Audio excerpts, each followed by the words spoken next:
Hello everyone, welcome to back my channel. I hope everyone is having a wonderful day. Before starting the video, please go ahead and hit the subscribe button and give this video a thumbs up.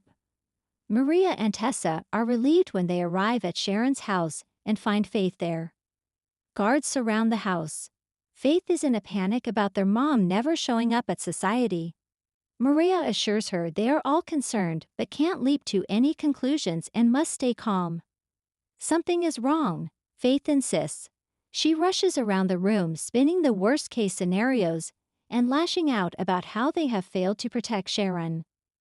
Tessa calms them down and points out that blaming each other won't help find Sharon. Maria admits that seeing the man who groomed her only makes this worse. He must be involved somehow. He's capable of anything, she blurts, which nearly makes Faith cry.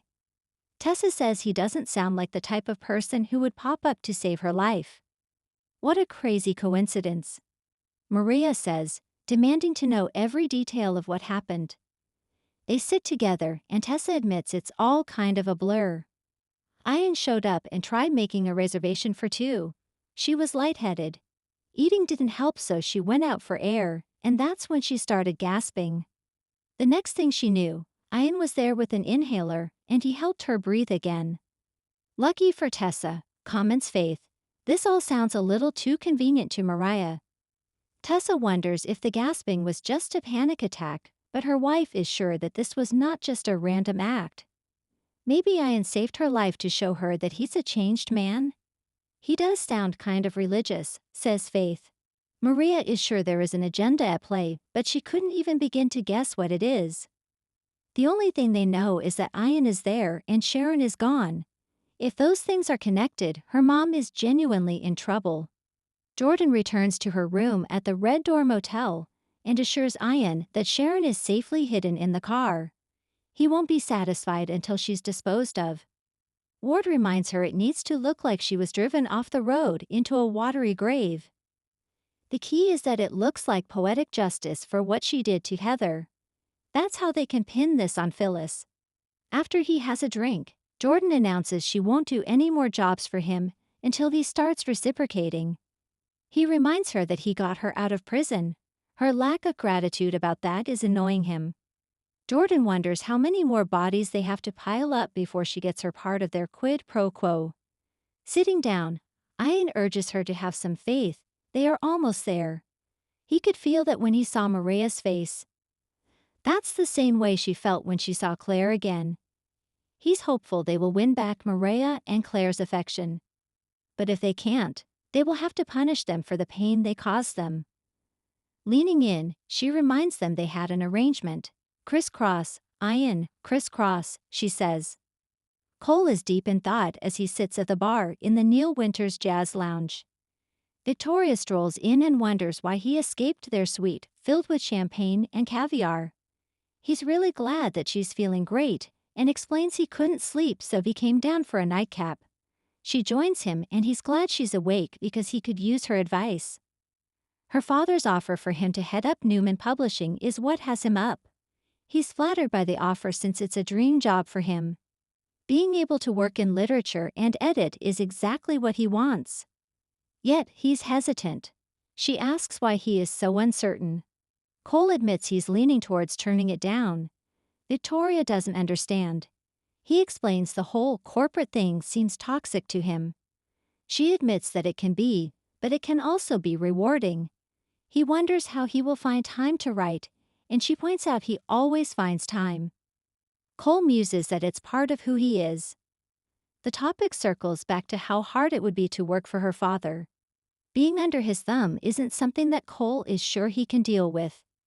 Victoria knows the pressures and pitfalls of working with Victor. She tells Cole they would be working in the same building, and that means they could see more of each other. She also reminds him that this doesn't have to be forever. If he doesn't like the job, he can walk away. He's not Victor's daughter and isn't expected to be an extension of him. Victoria assures Cole that nothing will change her feelings for him. He worries that Victor could turn on them and poison what they have. A year ago, living in the city with her and their daughter was the last thing he expected. This has been a miracle to him that has changed his life in so many good ways. Working for Victor might spoil that. Her father has a long track record of interfering in people's lives, especially hers.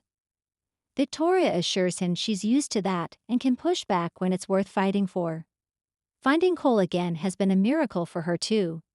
She fight like hell for that, so she asks him not to use that as an excuse. Cole thanks her for all the reassurance, but he's still not sure about the job.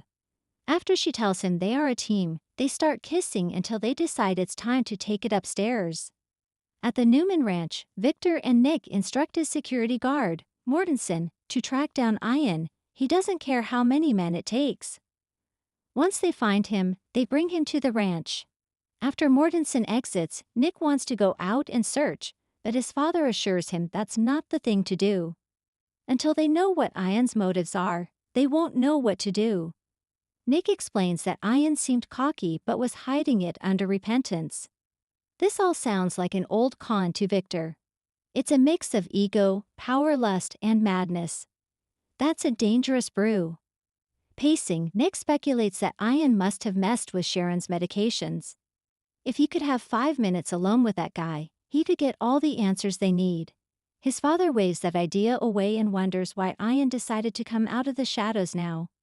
They are both sure none of this is random. Jordan takes Sharon down to the sewers and chains her to some pipes. "You should be grateful you're not at the bottom of the river." "At least, not yet," she says. As she unpacks some supplies, she tells unconscious Sharon that she's lucky she's not getting Brussels sprouts and vodka. "Sleep tight, princess," Jordan says. She muses that Sharon's going to be her insurance policy until she gets the assurances she needs from her partner.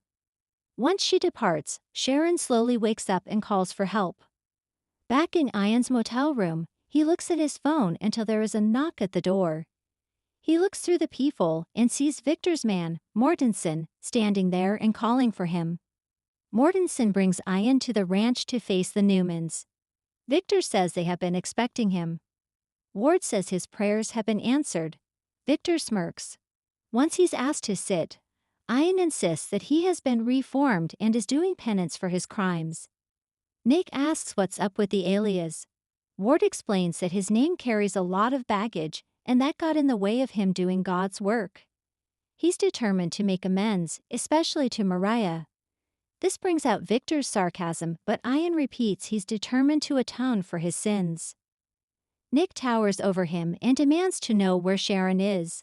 He fumes as Ian pretends to have no idea who Sharon is or what happened to her. He adds that he was at society tonight when the Lord called upon him to save Tessa's life. The mustache tells him that he needs to leave Gino City immediately. If he doesn't, he will hunt him down. Getting in Ian's skeptical face, he challenges him to try him. Standing up, Ward points out that the police know he is back in town and that Nick publicly threatened him. They also possess a letter that places blame on the Newmans if anything happens to him. As he repeats that he only wants to prove his intentions are honorable, Nikki comes down the steps. She gasps at the sight of Ian and demands to know what he's doing there. When he remarks that she's as beautiful as ever, she pulls her robe closed. Victor takes Ian to the door, telling him his letter to the police doesn't worry him. He's sure he's just a fraudster and orders him out. Exiting, Ian says he'll pray for him. Victor orders Mortensen to follow Ward. Returning to his wife and son, Nikki wonders to her husband why Ward is back. Nick gets her water and Victor assures her that the moment Ian makes a mistake, he will bury him. Jordan returns to the motel and worries when Ian isn't there. Moments later he arrives. She admits she wondered if he'd skip town. He says their work has just begun and explains that he was personally invited to see Victor at the ranch. Laughing, he says it went as he thought it would. When he asks her if she's done what he asked and put Sharon at the bottom of the river, she says, "Sharon is exactly where she's supposed to be." Thanks for watching this video and please subscribe our Y and our Update YouTube channel for more update news.